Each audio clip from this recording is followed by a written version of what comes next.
Hello and welcome to the Celtic Down Under Tuesday Crew podcast. I'm your host for tonight, Stephen, and I'm delighted to be joined by Willie, Dave, and Steve. Well, lads, I hope we all had a great weekend. The sun was shining, Celtic are 12 points clear, Jota's on the wing, and the Huns are pure raging. So I'll go to you first, Willie. How did you enjoy your Easter weekend, and what was your experience of watching the game? It was pretty good. Good weekend. I was at a concert with the wife before it. Got home on time, settled in, watched the game. Bit of a nerve-wracking occasion, but we got the win, and that's the main thing. 3 points in the bag, title's coming home. Yeah, happy enough. Yeah, and Steve, how'd your weekend go? Yeah, it was pretty good. Let's be honest. Any weekend where we're beating that lot, it's pretty good fun. Obviously, we'll touch on the game through the course of the pod, but yeah, it was good fun and fair amount of fallout, after the game, as per usual, which again I think we'll probably touch on. So yeah, and Dave. Yeah, great weekend. Always good to get a win like that. And I think, like Willie said, in all the excitement and all the tension, to then realise we pretty much sealed the championship, the premiership on Saturday. So it's kind of it's celebration time, really. So yeah, what a weekend! Fantastic. Yeah, it was a great weekend. I watched the game down in Scruffy Murphy's down in Sydney. I was fortunate enough to be joined by both my kids, and they're old enough to go to the pub with me, and my brother. So I watched the game mainly through Guinness goggles. So if some of my recollections are a little bit hazy, then I apologise in advance. But it was a great night down there, great atmosphere. So shout out to the Sydney City CSC and anyone who was down there and contributed. It was a fantastic atmosphere. So welcome to everyone watching on YouTube. Please feel free to join in the conversation in the comment section. And if you're listening to the audio and you want to comment, please reach out on any of our social media channels. You'll find us on Twitter, Facebook, and Instagram. And the handles can be found on the screen here or in the episode notes. So jumping straight into the comments, Paddy Lavery says, morning, guys. So morning to you, Paddy. So glad you could join us. So we jump straight in and get about the meats and bones of the game. So it was Celtic 3, the Huns 2, goals from Kyogo in the 26th and the 62nd minute, Jota in the 73rd, with Tavernier scoring 2 for Rangers, remarkably neither of which were penalties. This takes Celtic 12 points clear in the title race with 7 games to go and leaves us with one hand firmly on the SPFL trophy. So I'll just go around and gather everybody's general thoughts in the game. I'll start with you first, Dave. Yeah, I mean, don't you love it? They was robbed, right? They was robbed. That's it was very tough on them for that goal to be overturned, and I think we can all admit we'd be pretty upset if the boot was on the other foot. But doesn't that just make it kind of better in some ways? Like all the we'll talk a little bit, I'm sure, about all the reactions, but the fact that some of them are in some ways justified just does make it sort of quite, I guess, funny is one word for it. But I think the way that Morelos reacted to it for the entirety of the game after that was just pretty outrageous, really. Like the carry on and the sort of, I mean, he never really gets himself around the park with much enthusiasm anyway, but he just kind of seemed to really drop his bundle. And I just think that in many ways that contrast between Morelos and Kyogo just typifies sort of the difference between the two sides at the moment in many ways, both on the day, but also in general. I think, like Kyogo, he just kind of keeps going. How many times do you hear, that Kyogo hasn't been in the game at all? But here he is, he turns up and scores twice, and that's exactly what happens. He presses, and he's just always in the right spot, whereas you can see Morelos just sort of, really petulant performance, I thought. So, yeah, but, I think they gave it their best shot. They tried hard, like we said before, it was a tense game. When I was kind of thinking about it, I was remembering last week when we were talking about, great wins in our sort of derby history. I was thinking, geez, if they get up here, this will be one of theirs for sure. No supporters, and to kind of come from a goal down and to have the goal disallowed. But they weren't really near it.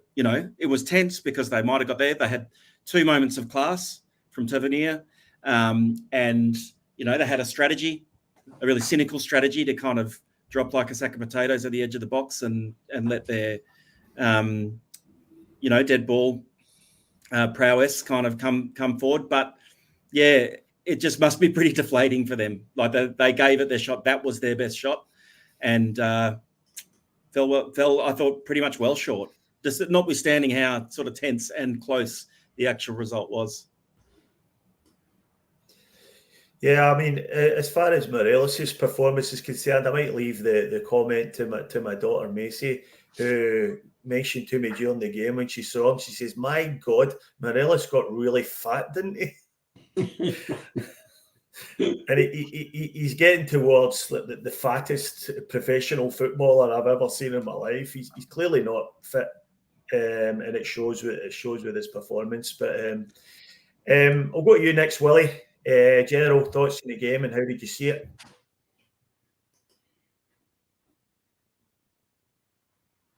You're on mute, Willie.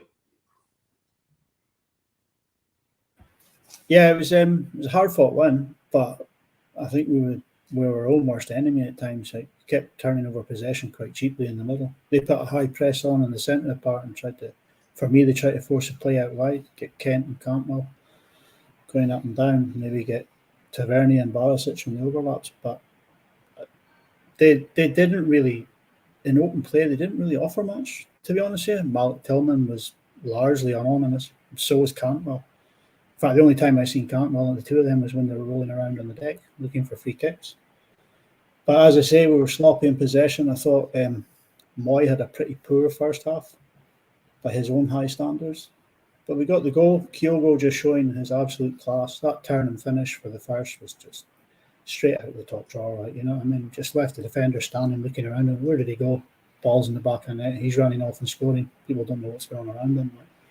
His second was the same as well. He just sees the ball bounce in front of him, just swivels, turns, and it's in the net. I've seen a stat. I don't know how true it is. You might be able to poo-poo this, or you might be able to back it up, but it says he had 3 touches inside the box and all of them ended up in the back of the net. One of them was obviously offside. And if that is true, then that is a pretty impressive start, right? Jota as well. I thought Jota just seems to be going from strength to strength. He had a bit of a quiet spell, just the turn of Christmas through February, but he seems to be going from strength to strength at the moment. He gets better and better by the week. But yeah, second half, we clicked in the second half and we went 3-1 up. We should have really pressed on from there. We killed the game off completely, but we let them back in. We changed. I don't know, can you attribute it to the change in formation? We tried to match up in the middle of the park just to nullify them. And then all of a sudden, Tavernier's around the back post and gets the goal. It's when just after O came on. I don't know, was it just that slight change in formation? People weren't sure who was picking up who at the time. And the next thing, Tavernier's in and he's got his goal. It's 3-2. But at no time did I think we were going to get beat. And at no time was I ever fearful that the result was going to go the other way. So, yeah. Overall, I think we deserved the win. 3-2. 3-1, we were cruising, you know what I mean? And yeah, 3-2 was kind of two goals for them was like of our own mistakes, to be honest with you. So yeah. Yeah, I think Kyogo's first goal, the touch from Matt O'Reilly was just sublime. And he took it took the ball under control and took a couple of men out the game with just one touch, and then squared it to Kyogo. I don't think he had a particularly good game, O'Reilly, but that was certainly a class moment from him, and it shows you exactly what he's capable of. So, Steve, what was your general thoughts on the game? We'll get into the match stats a bit in a minute or two. What did you generally think of the game? Yeah, look, similar to Willie and Dave, I thought the team selection was interesting. You know, obviously we didn't have Hatate, we did have Moy back, but the reality is it was a bit like Moy from the first couple of games of the season rather than Moy post-World Cup. They brought in Raskin and Cantwell. They got a lot of criticism after the League Cup final for not playing them. Their big money signings. And it was interesting leading up to the game. They had made a lot of noise about imposing their game on us, as much as possible. Both Tavernier and Beale had both come out and said that. And I'll actually give them a little bit of credit. I think they did that for parts of the game. I think they were better. Not better than us. They were better than they were in the previous game, but they certainly, if you're to believe the press and, Barry and Cantwell coming out with, Celtic didn't win it, we lost it. And Barry saying, the game plan worked and, all this nonsense.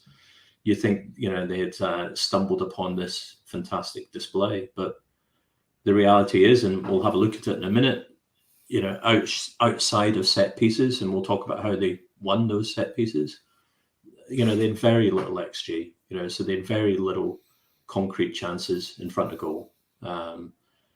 They had a couple of moments of individual excellence, but frankly, we had more and we could have scored more as well. Kind of other key observations, I think when I saw their lineup and I saw that Suter was playing, we were messaging around the group. We were saying, he's played 40 minutes since his debut. So he debuted against Livy and he's played 40 minutes since then. And I was really thinking, we should get in amongst him really early. He's going to really struggle. But the reality is we didn't really get to that point until later in the game. And I think, you have to give them, albeit grudging, you have to give them a little bit of credit for, their setup in the midfield. But yeah, I mean, we'll talk a little bit more in detail, through the course of the game, but I'm with Willie. I think Moy looked like he was struggling right from the off, so not just misplaced passes, but just dwelling on the ball, and like really, really struggling. And the reality got caught is, a few times, didn't he? Oh, geez, did he ever? And you're kind of waiting for 60,000 people shouting, man on. But the reality is, normally he's got a Hatate beside him. He's got the speed of movement that Moy's lack of speed of movement, but speed of thought, kind of, balances out. But he was struggling, and it was obvious from the outset. And the reality is, just summarising it up, they probably played as well as they could in midfield. We really had a bit of an off day in midfield in terms of missing out on Hatate and Moy being underpowered, and they still came up short. So yeah, happy days. Yeah, certainly was. So my general thoughts in the game were, I don't think we were at our best, as we really haven't been for a few weeks. But I still agree with Willie. We were definitely the better side, and I think we'll look at the stats that definitely show that. And it should be remembered, I think, that this was a must-win game for them. They had to win the game. We didn't. A draw would have been a good result for us as well. So the onus was in them to bring the game to us. And yeah, they tried. They gave it their best shot, as was mentioned, but it wasn't good enough. And I think it really shows that we don't need to be at our best to beat them, but they need to be at their best to get anywhere near us at all. And even when they are, we can sometimes still take the points off them. So their only real threat came from set pieces, as we've mentioned. And, and there was only a couple of times where I felt Joe Hart had any real saves to make. We dominated most of the possession. We dominated possession stats, and we caused them more problems than they caused us. Once we went 3-1 up, I thought that was the game done. And I really thought we'd kick on then and score another couple of goals. But unfortunately, they paid us back again. And it made for a nervous last few minutes. And certainly when they got the free kick on the edge of the box with the last kick of the game, I thought, oh, God, please don't let us go in. This would be terrible. But it wasn't to be. It went over the bar. So yeah, overall thoughts. Very happy with the win. And the post-match meltdowns were just something to be savoured and enjoyed. So yeah. So I'll just jump into the comment section. Mickey Moynihan said, "Morning, boys. Until the first goal, the high press was stifling Calmac." Yeah, I think that's probably true. Certainly up until, the first 20, 30 minutes of the game, they were getting on to Calmac, and he was making it difficult for me to pass out of defence. But I thought as the game progressed, we were breaking their lines fairly comfortably, and that was when the game opened up for us. Michael Teague says, "Big win, regardless of the game." And yeah, it was a very big win, big result. More or less clinched the title for us, so they don't get much bigger than that. Paddy Lavery, he's alluding to something Steve said, a comment from Todd Cantwell, the figure skater. But apparently we didn't win the game, they lost it, which is stupidity beyond belief. But, what can you do? And Gone Yourself says, "Moy's injury was getting worse as the game went on, but he didn't hide, give him a break." Yeah, I think that's probably worth touching on. He has missed a couple of weeks of football with a back complaint. And it's probably that was still bothering him. So it'll be interesting to see if he gets a game next weekend when we're away to Kilmarnock, particularly when it's on a plastic pitch. So we might see a slightly changed lineup then. And Michael Ross says, "Hail, hail, boys." So, yeah, welcome, Michael. So we'll move on and have a bit of a look at some of the stats. And we're going to put some graphics up on the screen. Steve's going to talk us through some of the main stats that came out of the game. So I'll put the first screen up just now, and over to you, Steve. Yeah. So, look, I know we say make this caveat every time we put a stat up on the screen.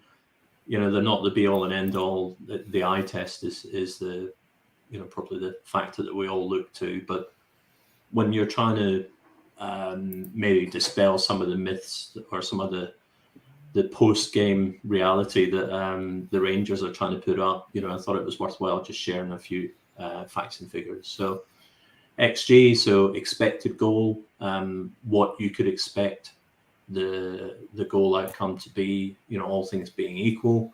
We outscored them quite significantly, 1.01 or 1.1 rather to 0.7. What I found more interesting was where that XG came from. It can be either open play, which is where all our XG came from. So literally none from set piece, or it can come from set play, which is where the vast majority of the Rangers' XG actually came from. And actually, Dave mentioned, one of their tactics seemed to be get within 35 to 40 yards and fall over and roll around a lot and secure the free kick, and then basically try and send in a diagonal ball, because frankly, that's where the vast majority of their opportunities came from. And if you look at the goal that was disallowed, obviously, that doesn't count as the XG because it was a foul, but that came from a corner. The second goal came from a second phase from a free kick, and even the third goal was set piece as well. So, all their XG came from set piece, and they were playing very hard for set piece, throughout the game. Shots on target, we had the 7 to their 3. I'll skip possession just for a second, but just very quickly on the save ratio, Joe Hart saved 1 of the 3 shots that the Rangers had on target, whereas Alan McGregor saved 4 from the 7. So when you look at that save ratio, you might think, oh, actually Rangers outscored us there. But the reality is what that's actually showing is, yes, McGregor saved 4 of the 7 shots, but the Rangers as a defensive unit let 7 shots be on target. And then possession 55% to 45%. So, this whole kind of post-match myth, the talking heads in the press actually saying how, actually Rangers are, much closer, closing the gap, or, they would have won it if they'd had better defenders and better attackers. Well, yeah, shocker. Frankly, it's a bit tiresome, and you'd think people would be able to actually question some of the, that suggestion.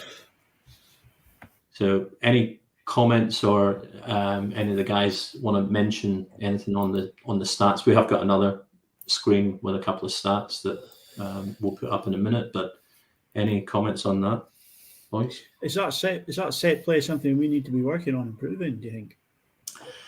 Well, it's really interesting, Willie. So if you compare them to us, right? So honestly, they were, and we've all mentioned it, but they were literally rolling around the ground, slowing the game down, setting themselves up for a set piece. Whereas what you see when we get awarded, a free kick is we're moving the ball almost immediately. So we're not really looking to maximize, from a free kick set piece. We see it more as a right. Okay, move that ball quickly. Play it into the wings, play it into the channels, and try and create a scoring opportunity from there. Corners, we didn't really do much in terms of corners at all in the game.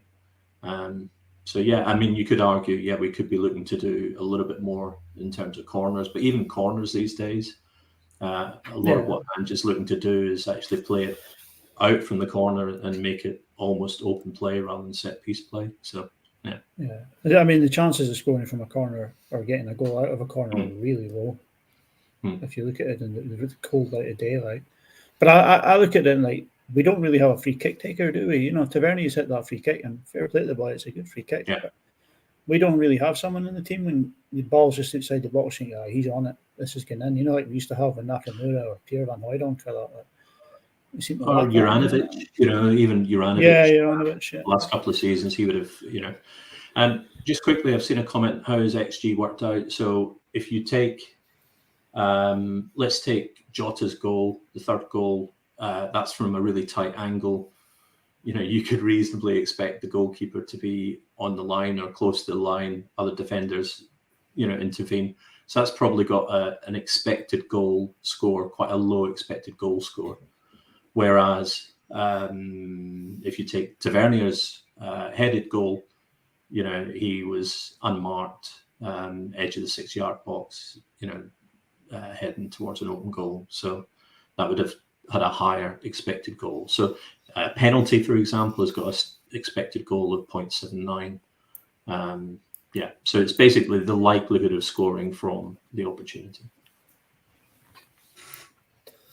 Yeah, I think I would agree with the point about the corners. We're quite ineffectual from us, and I do think that's something we need to work on, particularly against them, because we didn't seem to get anywhere. And you're right about the free kick taker. I think only David Turnbull in the squad has got a free kick on him now, so that's maybe something they might want to address in the summer transfer window. But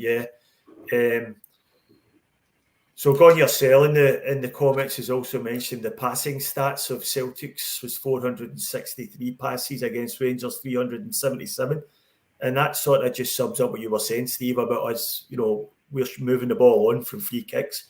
We're looking to pass the ball around and move the defenders around, looking for openings. So that sums up the difference between the two teams. So, Dave, any comments on those stats? No, they're pretty compelling, and I like the. It's good to have the evidence to back up what we're thinking, it's good. It's good to see them. So not much more to add. I think it's a pretty straightforward tale. So one of the other stats that caught my eye was the fact that Celtic were penalised 19 times for fouls against Rangers 12. And that's maybe something we'll touch on in a few minutes. Yeah, but even just on that though, Stephen, the number of times, so I can't remember when it was now, but there was at one point where Suter and I want to say Raskin completely sandwich and wipe out Kalmack. But I think that was Ryan Jack, actually. Oh, was it? Yeah. Oh, right. But the ball breaks to, I want to say Maeda. And he carries on. He tries to, and they play advantage. So that wouldn't even count as a free kick to us. Yeah. Yeah. Whereas as soon as, I hate to belabor the point, but as soon as anyone went within, a meter of, one of their players, they were falling on the ground. They were, taking the free kick, slowing the game down. Whereas our game's all about actually, if I can play the advantage, I'm going to carry on and play the advantage. And even if I do get taken out, I'm not going to be rolling around the ground and, trying to, get someone yellow carded or whatever, because, Ange's theory is you don't get caught up in all that.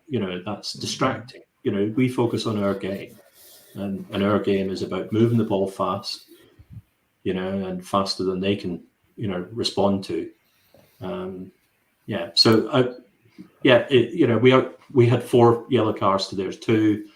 They had 19 free kicks to our 12. But the reality is, I think some of that's a little bit misleading as well because of the style of play that we make. So yeah. I think another one you've got to look at. Oh, sorry. All right, well, when you look at the amount of fouls we give away compared to theirs, I mean, when we're in possession of the ball, we're basically playing a 2-3-5 when we're attacking them. And if we lose possession high up the pitch, we hunt it down and pass quickly to try and get that ball back. And I think they're quite happy to give away a soft free kick up there to reorganise and get back and get into position.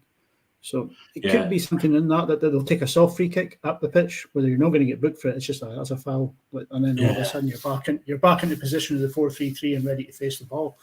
So sometimes I look at that and think, it's last season, Willie, we did that so much. It was I'm not saying it was a kind of interim, style or whatever, but we definitely would, like you say, take the free kick, a little bit soft. Get reset, etc. This season less so, but last season it was crazy the amount of free kicks that we would give away, in that transition, just so that we could, get back into shape. Whereas this year we seem to be moving much more comfortably to a counter press, without, drawing the foul or whatever. Yeah.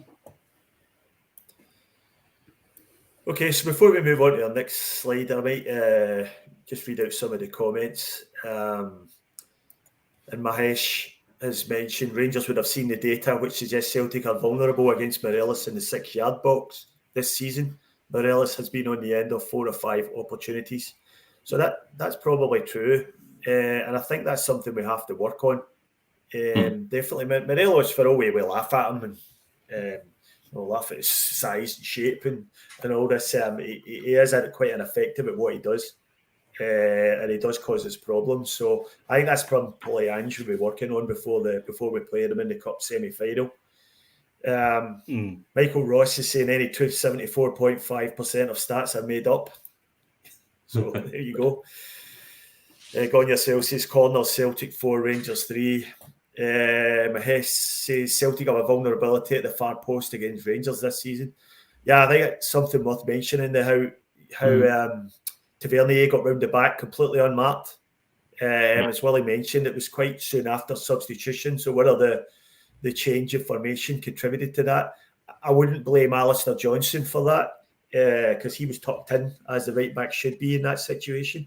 And it would probably be whoever was playing right midfield. And I believe that was Haksabanovic by then. I could be wrong about that due to the previously mentioned Guinness goggles.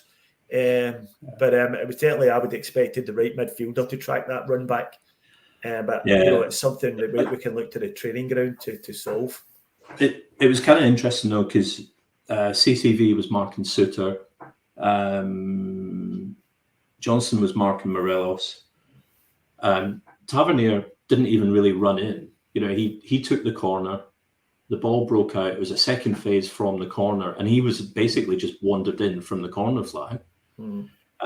But it was interesting. Iwata, Kalmak, and Dyson were pretty much all standing on the edge of our 18-yard box, and any one of the three then could have been tasked with picking up Tavernier. But yeah, something to work on. Yeah, definitely. Andrew Galea says Moy can take a set piece.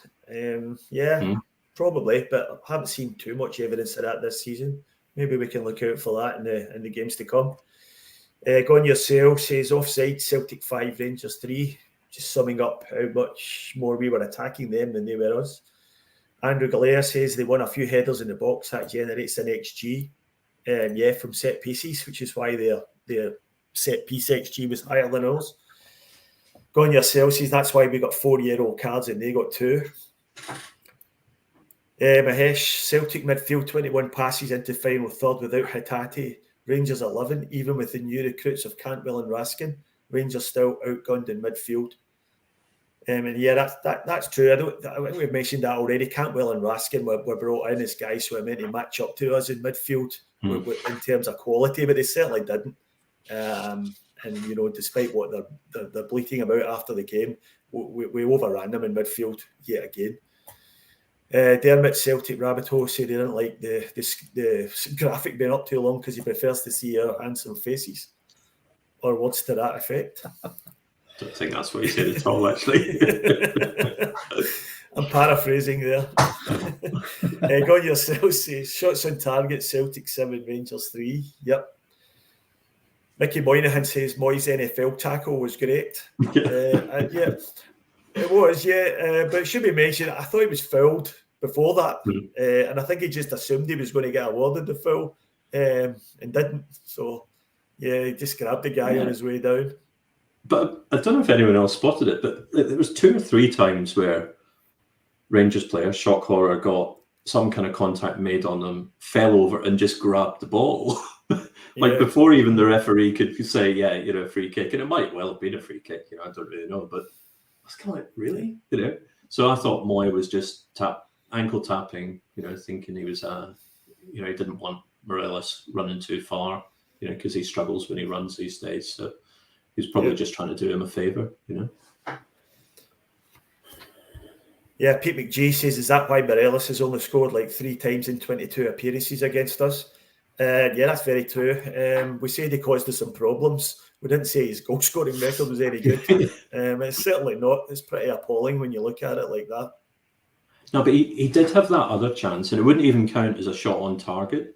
The one where the corner comes over and he hits it, and Greg Taylor and Ryan Jack are jostling in the 6-yard box, and the ball thumps Ryan Jack to go out for a Celtic goal kick. But the reality is, if that had been anywhere other than hitting Ryan Jack, then I think it was going to be, pretty odds on for a goal. But that wouldn't even have counted as a shot on target, or actually, I'm not sure if it would have counted as expected goal either. But yeah. The ball hit off Ryan Jack. I'm surprised they didn't get a corner for that, the way Kevin Carter was refereeing that. There was one where he just headed it straight over. They gave there was more than one. There was more than one. It's just like, what is that? Like? I mean, we'll talk about it, but I mean, some of them, they were just guessing, completely guessing. They'd obviously not seen what happened and just were like, oh, it was ridiculous. Flicking his wee coin, he's probably got an R on one side and a C on the other. Flick his coin up. That's an R, that's a Rangers ball. Yeah, Andrew Galea said CCV needs to mark Morelos. Don't know about that. I was quite happy with Alistair Johnson picking up Morelos. I think he's a good enough defender for that, albeit he maybe lost him a couple of times. But as I said before, Morelos is reasonably good at what he does. Adam67 saying our problem inside our 6-yard box is Big Joe. That's maybe something we can discuss about how much more Joe Hart could come out for crosses to help us out with the issues we have at set pieces. Pete McGee saying it's frankly ridiculous to suggest that Morelos in the box is a problem for us. Yeah, okay, mate. Mahesh is saying Beale's Rangers losing possession and game momentum against Angie's Celtic, whereas GVB's Rangers didn't. Yeah, so that's a fair point also. Beale's supposed to have improved Rangers, but a lot of the stats are suggesting he hasn't really, when you look at what Van Bronckhorst was getting out of them. Andrew Galea is saying we were still set for the corner, and that's right, I think we've touched on that. Paddy Lavery need an upgrade on Joe Hart. I think we've discussed that in a previous podcast, and we all probably agree on that. Pete McGee, Raskin, Cantwell and Tillman are powder puff midfielders. They showed that, definitely. Andrew Galea, we were playing okay if we didn't keep giving them the ball. Very good point. We gave the gave up possession an awful lot in the middle of the park, which contributed to a lot of our issues. Dermot Celtic Rabbito says, apparently Moy twittered that tackle to the Para Eels. LOL. Okay, rugby league reference for those who don't get it. Paddy Lavery, yeah, Adam, he's done his bit, but his time is over. Yeah, talking about Joe Hart there. Andrew Galea, credit to Moy, he knew he was off it, but kept on working. Pete McGee's agreeing with Andrew there. Gone Yourself says, Suter man of the match for Celtic with his through ball to Jota. Cracker. Anthony Green, I can't believe they're still talking about their goal. Pete McGee, compare Kyogo in their box with El Buffalo and ours, enough said. And that's, yeah, absolutely. There's no comparison between Kyogo and Morelos in terms of quality, and nobody's going to disagree with that. And there's our very own Gav jumping in, can't stay away. Where has a good-looking Irish guy gone? So, yeah, no comment on that. So we'll bring up the next stat, the stat board. A bit of a simpler one for Steve to talk us through. Maybe one for those who are not really great believers in stats. And this is the one that matters. Did you get this one off the Heart and Hand podcast? Without Steve? I actually will make reference to Heart and Hand later on, but no, this was one that I spent hours on this afternoon. So for anyone that's maybe not seeing it right here, right now, it's basically summarising the two most important stats. So for all those stats skeptics out there, it shows that Celtic scored 3 goals and the Rangers scored 2. And the net result of that was that we got 3 points and they got 0. Yeah, you could also have elaborated that on raging points, which should have Rangers well ahead. Yeah. So the next one we're going to look at is a comparison between Raskin and Callum McGregor. A lot of people have mentioned that they thought, a lot of Huns have mentioned that they thought Raskin had a good game. I must admit, I didn't notice him at all. But Steve, can you maybe talk us through some of these stats? Yeah, there's quite a lot here. So look, I'm not going to go through it line by line, but this is basically comparing Raskin against Callum McGregor, right? So the ones that are highlighted in green on the left-hand side, total shots, accurate passes, chances created, etc. That's where Calmac has outscored Raskin. The ones in blue, so accurate long balls, tackles won, and ground duels won. That's where Raskin outscored Calmac. And the ones in yellow, I think it is, are basically where they tied. Yeah, so look, there's no point going through it line by line, but this myth that Raskin actually, is this midfield powerhouse. Heart and Hand mentioned him as their man of the match, which made me chuckle. The reality is, Calmac, who I thought had a better game, than a couple of recent games. But Calmac, outperformed him significantly in most of the things that mattered. His pass completed, his passes into the final third, etc. He was well ahead of Raskin. So yeah. Anywho, yeah, I think and leadership from Calmac. Sorry, and leadership from Calmac. The stats pick it up, as you show, Steve. They pick it up, but he's picking up a bit of that Scott Brown sort of. Like really sort of in big games like this and big moments. And there were actually some pretty big moments there where it could have gone either way. And you could see the strength that he was bringing. He was when a lot of that carry on was going on, like the dropping for fouls and stuff like that. Calmac was the one who was there saying, go on, get up, So I don't know, like he's growing into that, hasn't he? He's growing into that sort of leadership role. And, was it Raskin you were comparing him to, Yeah, there's a whole lot more that probably wasn't offered as well that doesn't get picked up in those stats. So, yeah, it's pretty impressive. Yeah, I think Raskin's main contribution to the game was trying a pretty pathetic headbutt effort on Calmac. He's always been watching the Rangers women's assistant coach for attempted headbutts, because it wasn't very effective. But I thought that was the only time I really noticed him, to be honest. But that was quite funny as well, though, to Dave's point, because Carmack kind of got a little bit involved in it initially, and like Joe Hart and Alistair Johnson were like Alistair Johnson was steaming in, Joe Hart was trying to, diffuse it. But at one point, Callum McGregor kind of turns around, he's just laughing.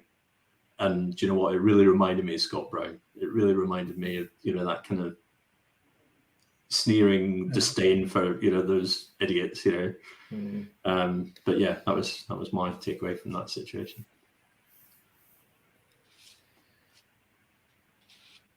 Yeah, he's climbing the charts of players they dislike the most. Calmac, I've noticed on social media, he's getting a bit of abuse from them. Mostly centred around the fact that apparently, I didn't even know this, he used to be a Rangers fan at some point way back in the distant past, but this is reason for them to hate him even more apparently.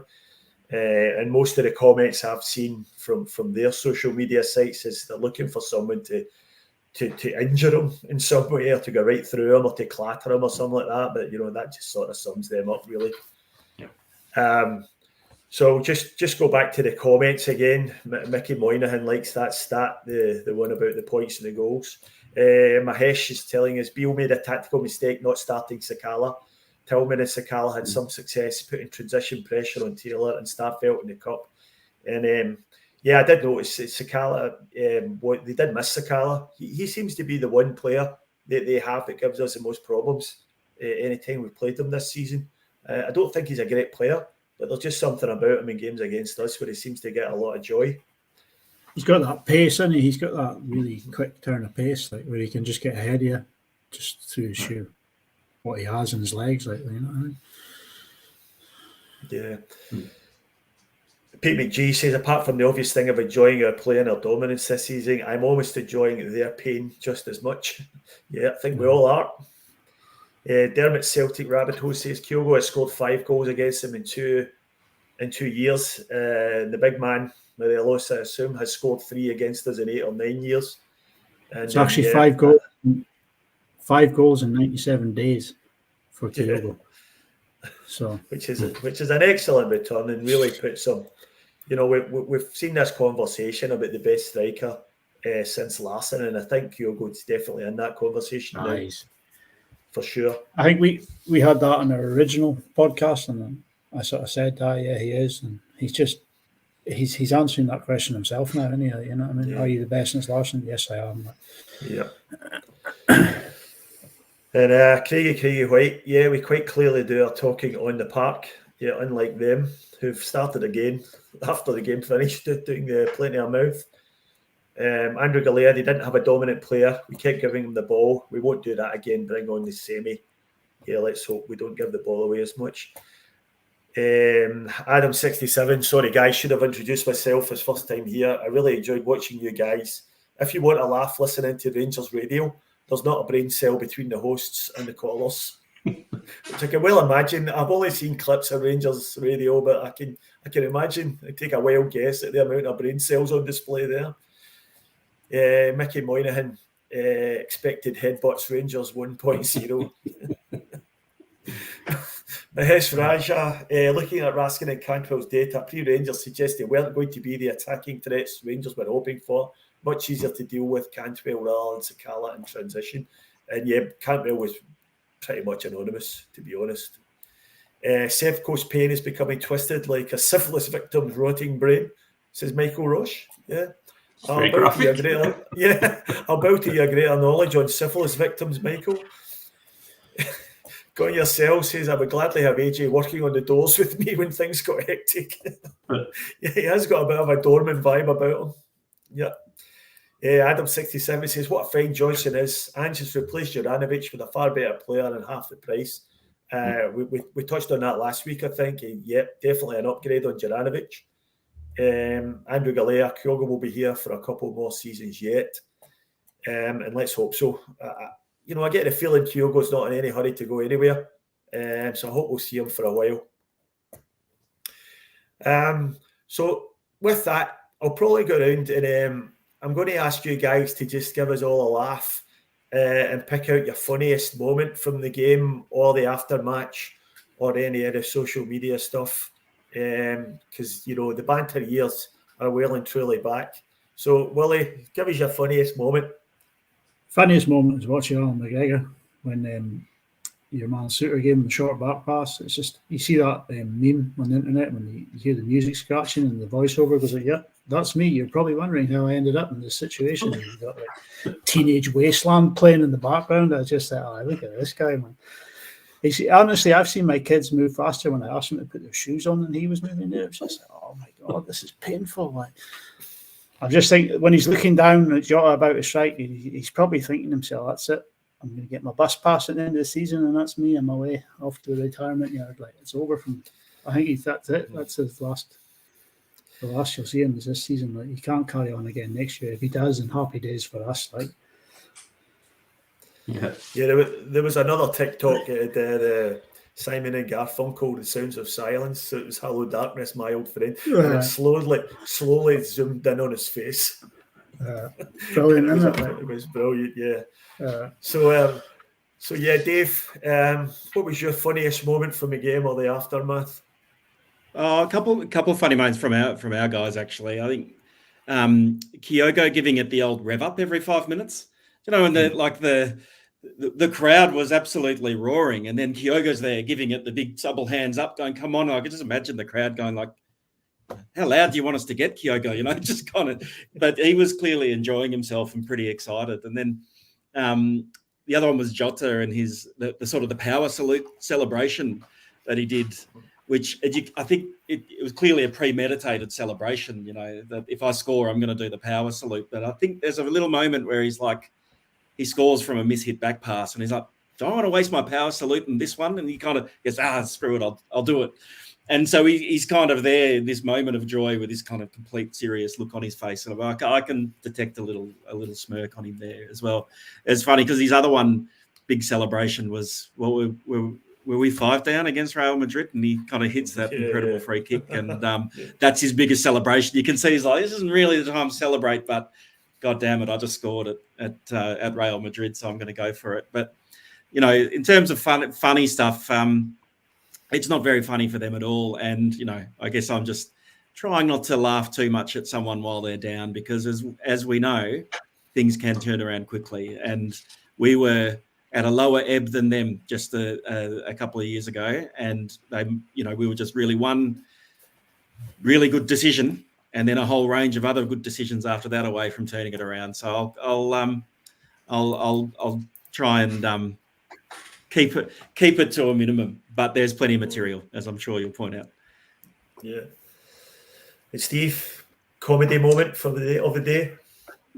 So it's not exactly Mr. Custard, which is still my banter year's absolute favourite, but I was having a sneaky little browse of follow, and the thread title, "Quiet Dignity is Killing Us," made me literally laugh out loud, because there has been nothing quiet about them. Never is, never has been, never will be probably. And their obsession with dignity is just like laughable there. But I didn't actually dig into the thread. I thought, no, you could get lost in that rabbit hole very easily. But yeah, quiet dignity is killing us was their self-aware thought for the day. Only so much quiet dignity you could take, huh, Steve? Yeah, I don't know where they get it sometimes, honestly. So my funniest moment of the day was basically Todd Cantwell bouncing off the Goliath of our team, Greg Taylor, who's hardly Dolph Lundgren, but Todd Cantwell bounced off him as if he was, and went down holding his face, even though he'd never been touched in the face. So that for me was hilarious, considering Todd Cantwell was meant to be one of the ones that had a good game for them, but that was a laugh. One other thing that I wanted to mention was, as Gone Yourselves mentioned in the comments there was a thing I seen today on Henrik Larsson's Instagram account where he compared Jota's finish when he went round McGregor to the one he did against Stefan Klos. in 2001, and a game we won 3-0 at Ibrox, and that when he scored his 50th goal of the season. And I thought that was really good. And nice to see that the King of Kings is still watching the games. So that was excellent. Dermot Celtic Rabbit, who says Beale's after match comments always funny. He talks and says nothing. Craigie White says he's just saw Alan McGregor running down London Road towards Bridgeton Way. Mahesh says Moy had a better game than people think. First 15 minutes, getting into good positions, but CCV didn't find him. CCV passes, Celtic may have had a lead at half time. Yeah, I'm sure that's something that the team will look at in training. And Michael Ross disagrees, but I'll see what he says there, yeah. Adam 67, Beale sounds like a dodgy Cockney car salesman. Andrew Allaire, Moy never hides. And Pete McGee says, just running through a few of these. Gone yourself says, Michael Ross, Moy's injury was getting worse as the game went on, but he didn't hide, give him a break. All right, so yeah, that was funny, good. So we'll move on to our next topic, which we'll talk about the slightly less funny topic of the post-match refereeing meltdown by the Huns and their apologists in the media, namely guys like Chris Boyd and Neil McCann. The principal target for the rage is the decision to disallow an Alfredo Morelos goal for a push in the back of Alistair Johnson, as well as some fictional handball that Jota was meant to have done in the run-up to Kyogo's second goal, which was mentioned by both Tavernier and Beale post-match. And sadly, it's been revealed that Kevin Clancy's been the victim of some threats of violence. And that's been whipped up by the Huns cheerleaders in the media, guys like I mentioned earlier, Chris Boyd and Neil McCann. For me, the Morelos incident, it was a clear foul. You can see from one of the video angles, which was taken from behind where the ref was, who was in a great position, you can clearly see two hands going into the back of Johnson and pushing him. So I don't see where they're getting this outrage from. But I'll maybe grab your guys' thought on the incident itself and the comments made by the Huns after the game. Steve, I'll go to you first. I'm probably a bit less clear-cut than you, Stephen, if I'm honest. So I thought it was 50-50. I thought it could have gone either way. Obviously, I was very happy it went the way it did. I could see why it was given as a free kick. But equally, if it had been up the other end, I probably would have been, fairly cross to see that getting ruled out. So just on the incident itself, I'm a bit less clear-cut. I'm a bit 50-50. I've got some thoughts on the media, broader thoughts on the media, but I'll take your guidance if you want me to hold them for a couple of minutes. Well, I think on the decision, like I was saying before about, it was a tough one and a tough one for them to take. And yeah, I agree with you, Steve. If it was on the other foot, we'd be pretty upset about it. But given it was called a foul and then they go to VAR, it wasn't a clear and obvious error, so it couldn't be overruled. So the carry-on that was coming from, was it McCoist and the commentators about like, well, isn't this just a disgrace? They just kept saying this is embarrassing that VAR doesn't work. And it's like, well, I don't think they could have overruled it. Like they kept, even the commentators saying 6 of one, half a dozen of the other. Yeah, that means 50-50. That means it's not a clear and obvious error. So again, an example of where we were talking last week, but I don't think VAR is making the game better. It's just left this other talking point. And again, like I said last week with the handball, again in the week before, it's one of those ones that would have just carried on afterwards. It's the fact that we've got VAR that can make the change, and some people expect it to be changed and others don't, that creates all this tension and outrage. I mean, it was there before. It's not to say that that's only happens because of VAR, but I think the video referee had no choice. They couldn't, because like you say, Stephen, you can look at, the two hands were there. It was a soft, he fell over. Maybe he would have fallen over without the two hands in his back, but it was there. So I think it was like, again, it's the rub of the green. We take it and move on. But then, obviously death threats and the like are way beyond any reasonable sort of reaction. And of course, we're not interested in that kind of stuff. That's terrible behaviour if that's what's been happening. Yeah, Willie, what was your view of that particular incident before we move on to talk about the media reaction? It could have gone either way, as Stevie says. You look, the TV angle that the TV studio show you is from behind the goal, where you see it is 50-50. But as you say, Steve, the proper camera angles you want to look at is the one that was on the pitch, looking across the pitch is the same view the referee had. And you can clearly see he pulls him in towards him to push him away again. So you can see where the referee's given it. And if the referee's given it, and it's not a clear and obvious error, then there's no need for VAR again. I don't did VAR get involved or not, because he did give the old finger in the ear to see if there's like Nick Walsh was going to give it or not. But apparently Nick Walsh said it was a foul as well. So yeah, it's 50-50. They were all over each other. So yeah, look, I get why you're saying it's 50-50. But for me, if he doesn't put two hands into the back of Johnson, then the foul's not awarded. Referees will tolerate a bit of shirt tugging, but he pushes him quite clearly. Now, whether or not there was any particular strength in that push or not, as soon as he lifts his hands and puts two hands on Johnson, the ref's always going to give that foul. Do you know what I mean?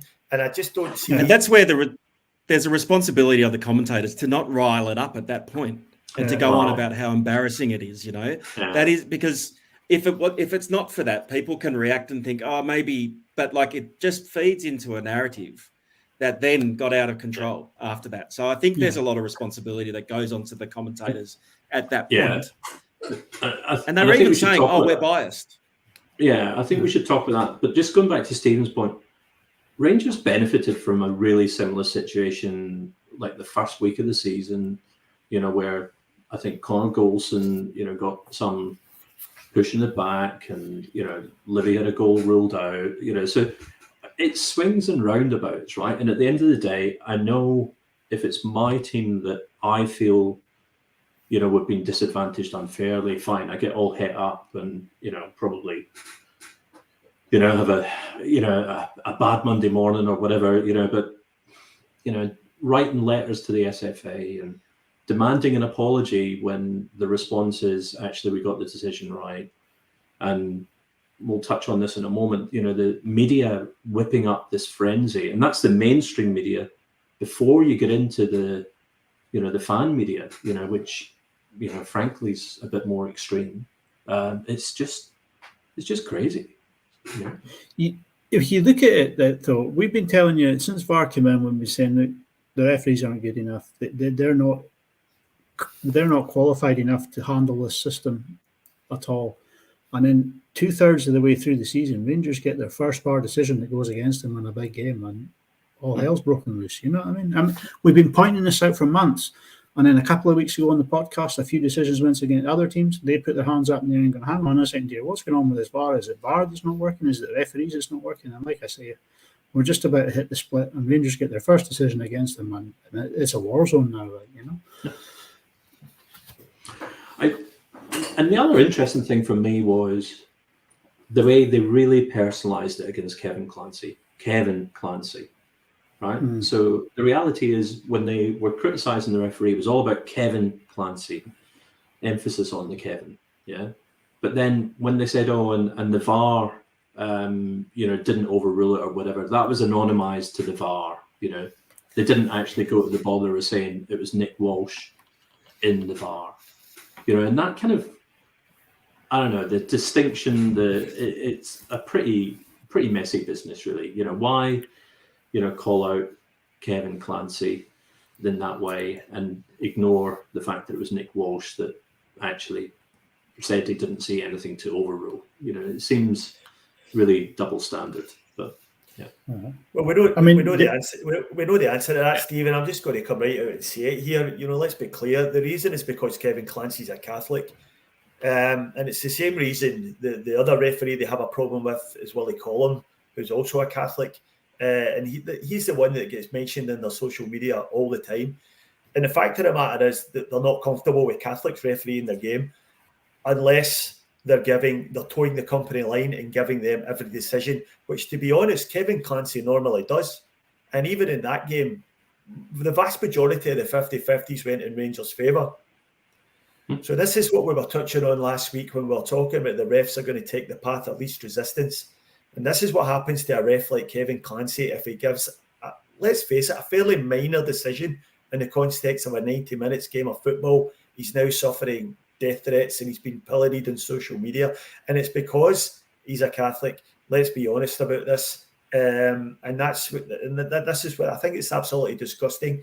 And the Rangers as a club have got a responsibility to calm down some of this rhetoric. But on the contrary, they seem to be inflaming it. Yeah, they're absolutely inflaming it because they want to, and they need the orange pound. That's what it boils down to. So I won't name the fan media, but I listened to some of their fan media today, and they were referring to Kevin Clancy and the fact that he's been a terrible referee for them in the previous, and in fact, the game that they called out was the game against Aberdeen in January 2022. As being another example of when Kevin Clancy had a terrible refereeing game, for Rangers. And it clicked to me that was the last time that the Rangers conceded a penalty. Right? So that is now, goodness knows, and in fact, I can tell you, there's been 103 penalties awarded in the SPFL since that day. Yeah. Every side, obviously, other than the Rangers, have conceded penalties. They've not conceded any. We've gone into VAR, where, let's be honest, it felt that we were getting penalties awarded against us randomly, week in, week out. They managed to avoid all that. But the one referee that they're calling out is the one referee that had the temerity to award them a penalty against them back in January 2022. It stinks, really. It's a really poor show. Right.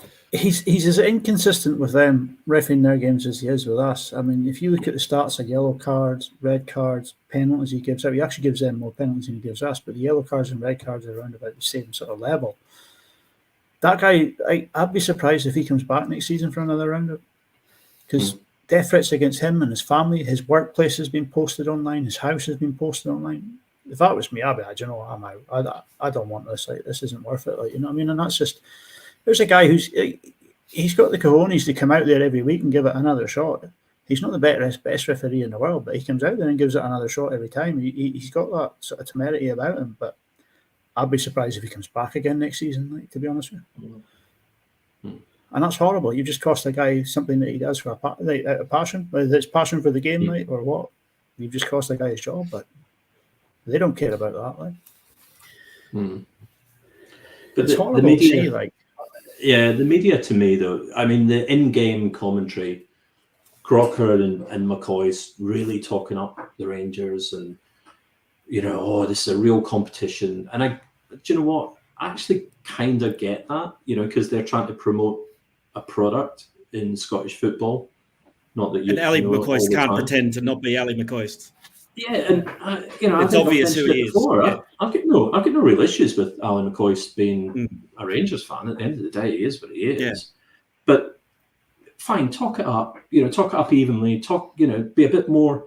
But then all the rhetoric about that's disgusting and it's a joke and all the rest of it, that just riles everyone up further. I mean, we had earlier this week BBC Sports Sound. Kenny McIntyre, bless him. And he had on Kieran Maguire and Tom English, and they were talking about Celtic and Rangers finance, and they were desperate for this equivalence thing, of actually the Rangers are back, and their wage bill is almost the same as Celtic's, and yeah, the revenue, is pretty similar, It's just a nonsense, it is what it is. You get idiots like David Tanner, absolutely dog whistling to them, all week on Twitter. And then comes out today to criticise the fact that people are reacting the way they are to Clancy's, decision. It's pretty, it's pretty broken, really. It is one of the things I enjoy about being a Celtic supporter in Australia. So you don't have to listen to that so much, or it's not part of the atmosphere and the media so much. So yeah, I haven't read much of it this week. I've seen the chat and listened to some podcasts and stuff like that. You can see it's there. So yeah, like I say, I enjoy not having to see it that way. That doesn't mean it doesn't exist though. And yeah, I think there's something interesting that we can be maybe contributing from the other side of the world, and what does is clearly the legacies and reality of sectarianism that are happening in Scotland. Like we've got a broader perspective on that we can have here. So I'm looking forward to having those sort of discussions without having to be in the hurly-burly of it all, day to day, week to week, like people in Scotland are. Yeah, I think it's worth touching on the reaction by Rangers as a club, who wrote a letter asking why the goal was disallowed. Now, leaving aside the fact that it's quite clear why the goal was disallowed, because the ref thought it was a foul. You don't need a letter to ask that question. And Rangers have actually issued a statement earlier on today, and I think it's worth reading it out. And the statement reads, firstly, Rangers condemns in the strongest terms any abuse of match officials. We are all passionate about a game, but targeted personal abuse of referees cannot be tolerated. Okay, fine. The club can confirm the Scottish FA has responded with regards to the disallowed Alfredo Morelos goal, with the response claiming the correct decision was taken. The club is astonished by this, especially given most observers, including former referees and former players, could see no issue with the goal standing. This comes following a weekend in England where PGMOL, which is the Referees Association, have offered an apology to Brighton and Hove Albion for the non-award of a penalty in their match with Tottenham Hotspur, alongside a pledge to review the incident. While an apology does not alter the outcome of a match, such responsibility and openness would be welcome in Scotland. Now, it's always hard to know where to start with that statement. They start off by saying they condemn in the strongest terms any abuse of match officials, but then the language they're using is inflammatory, and it's designed create to the get conditions for that abuse to occur. Yeah, exactly. The club is astonished by this. Really astonished. I mean, it's a clear foul or a no foul. Now, the four of us here, I think it's a foul. You guys think it's 50-50. We're all entitled to the opinion. The ref had the best view of anyone and said it was a foul. Okay, so how can it be astonished that the SFA come back to say, yeah, it was a foul? And how can they not see that sort of language is whipping up their base and the sort of dregs of their base on social media, to the point now where I don't know how Kevin Clancy can ever referee a Rangers game again without being, without his physical well-being being at risk. It's horrible. That statement, I mean, we touched on some of the media dog whistling to the Rangers fan. That's a call to arms, that's the reason why death threats are getting thrown out. You issue statements like that, right? Okay, that decision was made, that's fine. You agree, you think it was a foul, that's fair enough. We'll accept it, we move on. They wrote a letter asking for them to explain their decision. They explained their decision and they're not going to accept it. It's just stinks. The whole situation stinks. It's petty and small time, but playing with a big issue. I'm actually going to agree with them on one thing.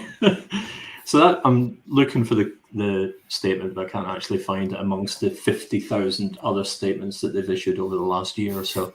Statement FC. But that last paragraph where they talk about transparency, I must admit, I actually think there should be more transparency, right? So we had a situation earlier in the week where Andy Walker came out with something in the press around overhearing or hearing the VAR saying, look, it might be easier if we just call it offside. Yeah. That was, fundamentally the gist of it. Now, whether he heard that properly, whether what he heard he misinterpreted because it might have been a situation that had multiple phases of play and it may well have been offside, we don't know the actual incident that was being talked about. But basically what happened after that was the SFA came out and said, okay, that's fine. Well, we'll just stop Sky being able to hear the VAR discussion. Yeah, so there was no attempt to say, actually, you've misunderstood, or there was no explanation. It was literally just we'll just take away, your privileges for hearing this, right? And it kind of is the SFA's reaction. We talked about it a couple of weeks ago. They just batten down the hatches and nothing to see, move on. We're the paying customers. At the end of the day, we're the ones that are forking out money for subscriptions to TV or whatever it is. We're the paying customers. And I think the way they treat us is pretty disgusting. So while I absolutely disagree with the tone of their letter, I think they've got no point to be had. Once they made the query and they got told what it is, move on. Their final thought around transparency, I actually kind of agree with. I think in this situation, issuing a little statement like that, this is something that Crawford Allen should come out and sit and address in person. Get on BBC Sports Sound and just say, look, the referee came to this conclusion. This is the reason he came to this conclusion, and this is why we will stand by our referees. But they're hiding behind a printed bit of paper, are they not? This is Crawford Allen. The only time he's come out was the one time we perhaps got a marginal decision in our favour. Yeah. And he came out and said, the referee was wrong. And basically threw the referee under the bus. So, if the referee's wrong this time, why isn't he out saying, "No, well, the referee was wrong and we're sorry about that"? What I mean? So just go back to the transparency thing, though. I do agree with you, Steve. Greater transparency is what we need from the Scottish refereeing. But in this instance, I'm not really sure what kind more transparency they can have. What are they wanting? Are they wanting to say? Are they wanting the SFA to go back to them and say Kevin Clancy ruled the goal out because he's a Catholic and he hates Rangers? Is that what they're really wanting? Because the answer was clear. He ruled the goal out because he thought it was a foul. And so did the VAR official. So while I agree with you, transparency, there's a lot of conversations we can have about transparency and about, refs being mic'd up and hearing, VAR conversations and stuff. And there's certainly mileage in that, but for them to talk about transparency in regards to this incident, I just think it's a mile wide of the mark. And they don't really want transparency either, because if one club suffers, if there's real transparency, it's going to be them more than any other. And I think the other word they used was responsibility. Yeah. Responsibility and transparency. And I think that's what we're talking about, right? Is the responsibility that they have, both the media and them as a club, to not to be riling things up in, what could be, sadly, a volatile situation. And so transparency and responsibility, I agree with you, Steve. Honesty and transparency is always a good way to go. But I think they were a bit wide of the mark there. But all responsibility is thrown out the window as they're throwing Kevin Clancy under the bus and allowing him to take all the flack. But I think there's a broader thing at play here as well, though. This whole sponsorship nonsense that they keep throwing up. We don't want Cinch anywhere near our sponsorship, and then it's we don't want that drink sponsor. Fundamentally, I think it's a kind of, they're realizing they're not the establishment club, they're not the powerful club in the SFA that they used to be. I think they don't like it, and they're railing against it, and it feels like they're picking a fight at any opportunity. The thing we can do is keep winning. Did you see the post-match interviews? They had their own advertising board with all the Celtic's partners in the back with no Cinch, whereas Ange Postecoglou standing there with the one that says Cinch, Adidas, Magnus, the lot. They had their own one. They've taken their own one over from Ibrox to Parkhead to make sure Cinch isn't on there. It's just, come on, grow up. Do you know when they first did that though? They didn't have their own board, so what they used to do was just throw a black sheet over our board. And I used to laugh with some of my mates. I'd be like, right, okay, we've got, everyone got their arrangements. Everyone, who's got the black sheet for throwing over the board at the end of the game? Because you just think, what? How petty is that? They're struggling with the fact that we now have an inbuilt financial and structural advantage over them. at the start of every season, and they're struggling to deal with that, and it's not going to change in the foreseeable future. And I'm absolutely here for the meltdown. And I said before about how we were one good decision away from turning that around, and I think that's not quite right, is it? That one right decision was able to kick off a whole lot of other as we say now, structural advantages that have been worked on for a long time. Going back to the rescue that kind of happened in the early 90s, which I think we're going to talk about at some point. But yes, so I was being a bit flippant there to say that it's one good decision that turns it around. That's never the case, and I think that's maybe where some of this desperation seems to be coming from. The dawning realization that they're behind, and they may not be permanent. You never say forever, but like that, they gave, like we said, they gave it their best shot, and they fell well short. So they need other reasons to explain that. We've posted record profits this season. They've posted a loss of $3.5 million, and they're hemorrhaging money. Soft loans are keeping them afloat. It's they can't live with us on a marketing level. If you listen to Sports Sound, Kenny McIntyre, Kieran Maguire, it's very close now, which is a nonsense. It'd be interesting to hear their take after the figures have been released, showing the losses that they're making. Would they still have the same opinion? I doubt it. Yeah, okay. That's probably for another day.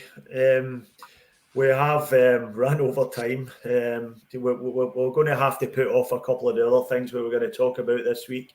But I think it was worth spending a bit of extra time on this, which is a very important subject. So thanks, guys, for joining me tonight. And thanks for everyone in the comments. We didn't get a chance to read all of them. The comments have absolutely blown up. But thanks, everyone. We'll get around to reading them later. And we do appreciate each and every one of you taking the time to join in. If you haven't had a chance to listen to the Celtic Down Under Monday review show from last night, then please do so. They do have a great review of the game, and they go through the minutiae of everything that happened during the game. And we also have the Wednesday Pot Noodle show tomorrow, which will be carrying on the themes for this week and looking ahead to the weekend games as well. So I'll just go around the tiles and just grab some final thoughts or any recommendations you might have. Willie, first with yourself. Final thoughts. It's tomorrow marks a year since my dad passed away. So if any of you are out there, have an old man sitting at home, send him a text, tell him you love him, call him the C word, just reach out to him, let him know you think, you might not get the chance again. So yeah, second that, Willie. My parents are both gone as well. So yeah, if your parents are still around, you're very lucky. So please cherish them. Dave, yourself? No, thanks. Thank you for that, Willie. I will do that right now, actually.